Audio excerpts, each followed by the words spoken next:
तो स्वागत है आज के हमारे एक न्यू वीडियो में आप सभी का। आज हम फाइनली क्लास 12 का 12th चैप्टर चालू करने वाले हैं, जिसका ये पूरा का पूरा वन शॉट होगा। सीजी बोर्ड का यह चैप्टर है जो है इकोसिस्टम। बहुत ही प्यारा चैप्टर है। इसमें टोटल 10 टॉपिक्स है जिसको हम एकदम अच्छे से कम समय में ख़त्म करने वाले हैं। मैं टॉपिक्स के नाम आपको बता देता हूँ। जो पहला टॉपिक है वो हमारा आता है इकोसिस्टम एंड टाइप्स, यहाँ लिखा हुआ है। दूसरा होता है स्ट्रक्चर ऑफ इकोसिस्टम। तीसरा होता है फंक्शंस ऑफ इकोसिस्टम। और चौथा टॉपिक होता है प्रोडक्टिविटी इन इकोसिस्टम। और जो हमारा पांचवा टॉपिक होता है वो होता है डीकम्पोजिशन प्रोसेस। और छठा टॉपिक होता है energy flow in ecosystem. Seven topic होता है इकोलॉजिकल पिरामिड्स। और एट्थ नंबर टॉपिक होता है बायो जियो केमिकल साइकिल्स। और 9 टॉपिक होता है हमारा इकोसिस्टम सर्विसेज। और 10th टॉपिक बोनस टॉपिक है, वो हम आगे जाके आपको बताएंगे कौन सा बोनस टॉपिक है। तो बिना किसी देरी के फटाफट इस चैप्टर के वन शॉट को देख लेते हैं, जो बहुत ईजी है। तो आइए स्टार्ट करते हैं पहले टॉपिक के साथ। पहला टॉपिक है हमारा इकोसिस्टम एंड टाइप्स। तो इकोसिस्टम एंड टाइप्स क्या होता है, छोटे से डेफिनेशन के माध्यम से हम इसको समझेंगे। An ecosystem is the interaction between living biotic and non living abiotic components. इसके दो टाइप्स पाए जाते हैं। पहला होता है टेरेस्ट्रियल, दूसरा होता है एक्वेंटिक। टेरेस्ट्रियल के अंदर आते हैं लैंड, एग्जाम्पल फॉरेस्ट। एक्वेंटिक के अंदर आते हैं वाटर, फॉर एग्जाम्पल पॉन्ड। ठीक है। और इसके दो और टाइप्स आते हैं। पहला होता है बायोटिक, दूसरा होता है एबायोटिक। जो बायोटिक होता है उसमें हम क्या देखते हैं, all living organism in an ecosystem, मतलब एक इकोसिस्टम के अंदर जितने भी लिविंग ऑर्गेनिज्म है वो सब बायोटिक के अंदर आते हैं। और दूसरा होता है एबायोटिक। एबायोटिक मतलब इसमें क्या आते हैं, ऑल नॉन लिविंग फैक्टर्स, मतलब जो इकोसिस्टम के अंदर नॉन लिविंग फैक्टर्स होते हैं ना, वही इस सब के अंदर आते हैं एबायोटिक के अंदर। तो आई होप इसको आपने अच्छे से समझ लिया होगा। तो फर्स्ट टॉपिक हमारा हो चुका है क्लियर। तो हम आ चुके हैं सेकंड टॉपिक में। सेकंड टॉपिक जो है वो बेसिकली फर्स्ट टॉपिक से ही उठाया हुआ टॉपिक है। जो सेकंड टॉपिक है उसमें क्या हमको पूछता है, स्ट्रक्चर ऑफ इकोसिस्टम। तो हमने तो यही बता दिया इकोसिस्टम का स्ट्रक्चर। तो चलो यहाँ पर भी पढ़ ही लेते हैं। इसके अंदर दो चीज़ आता है, पहला होता है बायोटिक कंपोनेंट, दूसरा होता है एबायोटिक कंपोनेंट। तो बायोटिक कंपोनेंट के अंदर लिविंग आता है, पता है आपको, एनिमल प्लांट्स हो गए। एबायोटिक के अंदर नॉन लिविंग आता है, एयर वाटर हवा पानी हो गया। तो ये टॉपिक भी जनरली ख़त्म हो गया है। और हम थर्ड टॉपिक में आ जाते हैं, जो इम्पोर्टेंट टॉपिक है। ये क्वेश्चन पूछता है कभी कभी, तो इसको हम डीप वे में पढ़ेंगे। ठीक है। फंक्शंस ऑफ इकोसिस्टम ये पूछता है, क्योंकि इकोसिस्टम से अगर क्वेश्चन पूछेगा तो यही पूछेगा कि इकोसिस्टम का फंक्शन क्या है। तो इसको हम पढ़ लेते हैं। जो पहला फंक्शन है वो है प्रोडक्टिविटी। प्रोडक्टिविटी में हम क्या देखते हैं, formation of biomass by plants through photosynthesis, ये हो गया। अब दूसरा आता है डीकम्पोजिशन। डीकम्पोजिशन क्या होता है, break down of dead organic into simple substances by microbes, ये भी हो गया।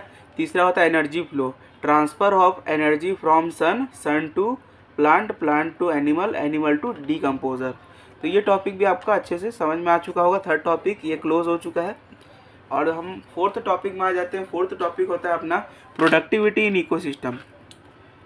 मतलब इकोसिस्टम से रिलेटेड क्वेश्चन है तो इम्पोर्टेंट होगा। ठीक है। मतलब ये इम्पोर्टेंट क्यों है, क्योंकि जो प्रोडक्टिविटी वाला सीन है ना इकोसिस्टम में, बोर्ड एग्जाम में हमेशा यह पूछा जाता है। चैप्टर से रिलेटेड डिफरेंट क्वेश्चन नहीं पूछते हैं।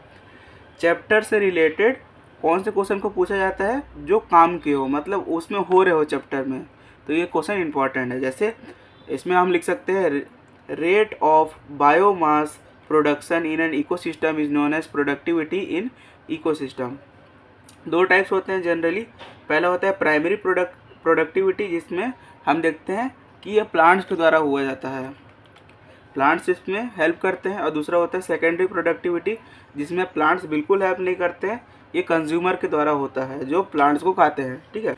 और साथ ही साथ इसमें दो फुल फॉर्म्स भी है जो पूछते हैं एक नंबर में, तो इसको आप जनरल नॉलेज के लिए याद कर सकते हो। पहला होता है जीपीपी, दूसरा होता है एनपीपी। जीपीपी का फुल फॉर्म होता है ग्रॉस प्राइमरी प्रोडक्टिविटी, और एनपीपी का फुल फॉर्म होता है नेट प्राइमरी प्रोडक्टिविटी। तो ये टॉपिक खत्म हो चुका है, फोर्थ टॉपिक हमारा। अगर आएगा तो ये 3 ही नंबर में पूछेगा। ठीक है। तो दिक्कत लेने की बिल्कुल ज़रूरत नहीं है।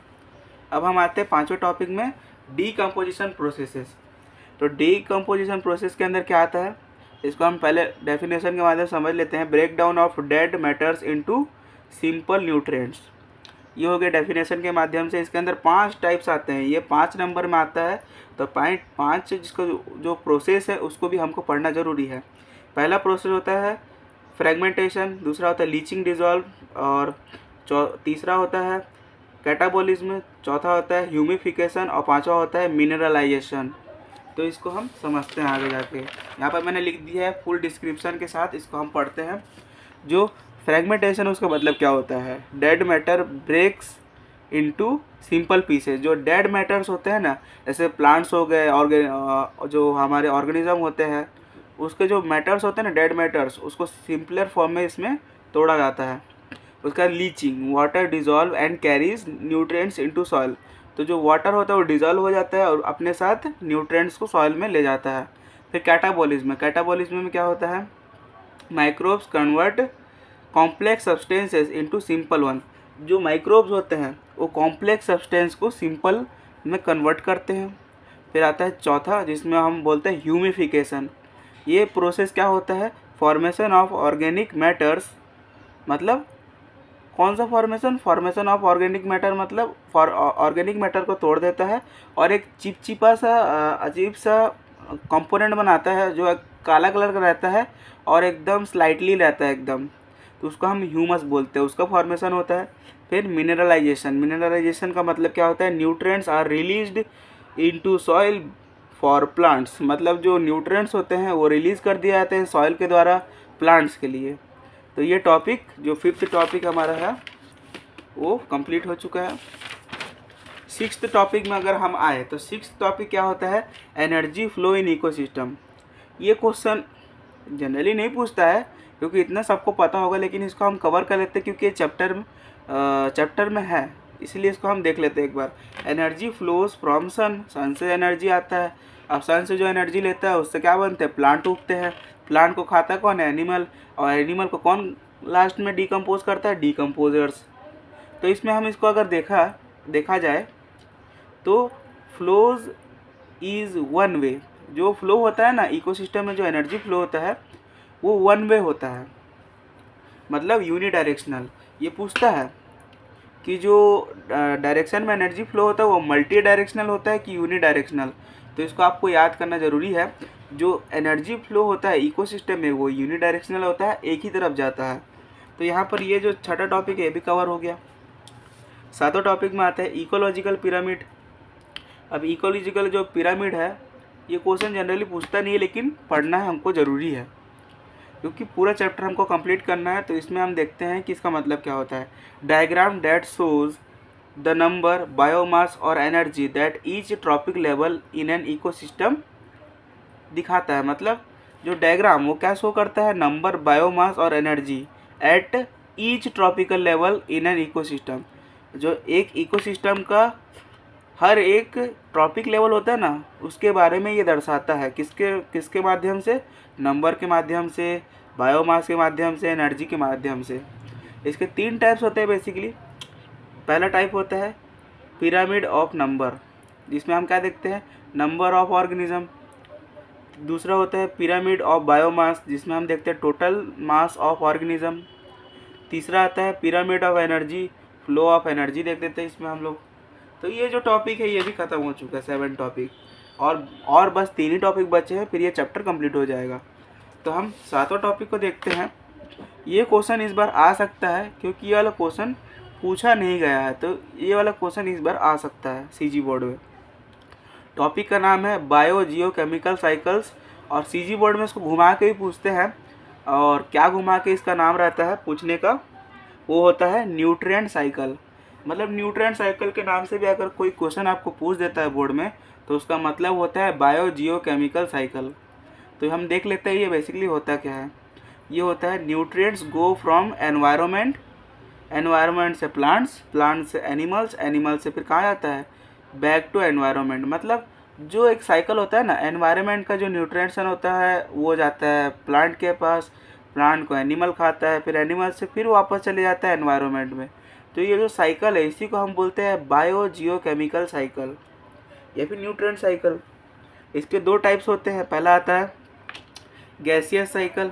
अब गैसियस साइकिल को हम देखते हैं क्या नाम से है, कार्बन। इसमें कार्बन और नाइट्रोजन का इन्वॉल्वेशन होता है। और दूसरा होता है सेडिमेंट्री साइकिल, जिसमें हम फॉस्फोरस को देते हैं बेसिकली। तो इन दोनों का आपको पता होना ज़रूरी है कि आप किस में कार्बन देखते हैं, किस में नाइट्रोजन और किस में फॉस्फोरस देखते हैं। तो ये नॉलेज आपको ज़रूरी होता है पता होना, तो इसको आप याद कर सकते हो। जो नौवा टॉपिक है वो होता है इकोसिस्टम सर्विसेज। ये जो टॉपिक है हमने 13 चैप्टर में भी कवर किया हुआ है। तो ये टॉपिक बार बार अगर आ रहा है तो इसको हमको पढ़ना ज़रूरी है। तो हम समझते हैं इसको, इसका मतलब क्या होता है। These are the benefits human gets from nature. क्या क्या बेनिफिट्स मिलता है ह्यूमन को। पहला होता है प्रोविजनिंग, मतलब फूड, वाटर, वुड, लकड़ी, पानी, खाना, ये सब मिलता है। दूसरा होता है रेगुलेटिंग, जिसमें हम क्या देखते हैं, क्लाइमेट कंट्रोल, पॉपुलेशन कंट्रोल। तीसरा आता है कल्चरल, जिसमें हम देखते हैं रिक्रिएशन, स्पिरिचुअल वैल्यू। और चौथा होता है सपोर्टिंग, जिसमें हम देखते हैं न्यूट्रिएंट साइकिल, सॉइल फॉर्मेशन। तो ये सब पूरा जो मिल के बनता है ना, उसी को हम बोलते हैं हम इकोसिस्टम सर्विसेज।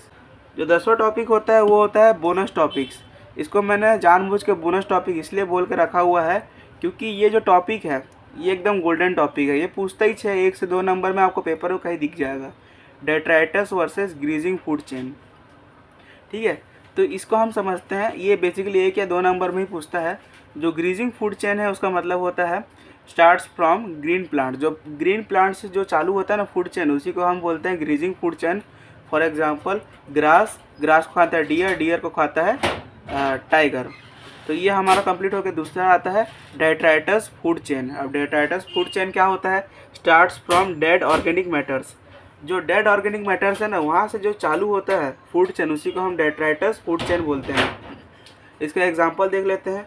डेड लीव्स को कौन खाता है, अर्थवर्म को बर्ड खा लेता है। अगर इसको ऑर्गेनिज्म के रूप में भी देखे तो ये काम करता है। मैंने यहाँ पर लीव्स का एग्जांपल लिया है। तो हाँ, तो ये टॉपिक भी हमारा ख़त्म हो चुका है। थैंक्स फॉर वॉचिंग दोस्तों। आई होप आपको सारी के सारी जो टॉपिक्स हैं ना इस चैप्टर के सब समझ आ गए होंगे। अगर आपको अच्छे से समझ में आ गया तो नीचे जो सब्सक्राइब बटन है उसको क्लिक करके बेल आइकन को सेट कर दीजिए, क्योंकि हम सारे चैप्टर के वन शॉट लाने वाले हैं जो आपके जर्नी में काम आएंगे। तो that's it for today's video.